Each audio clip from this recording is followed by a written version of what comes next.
Hello guys, in today's video I will be showing you how to manage the moderation tools on your account on Bluesky easy and quickly. So first of all, enter the application, then click on these three lines up here. Here you will find settings, click on it, and then you will find moderation, click on it. So as you see here, you will find moderation tools, so you can muted words and tags, moderation lists, muted accounts, and blocked accounts. So that's it.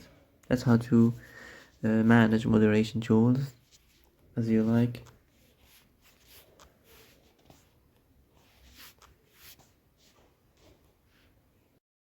Oh, that's it for today's video. I hope this is the answer you've been looking for. If you like this video, don't forget to like and subscribe. And that's it. See you in the next video.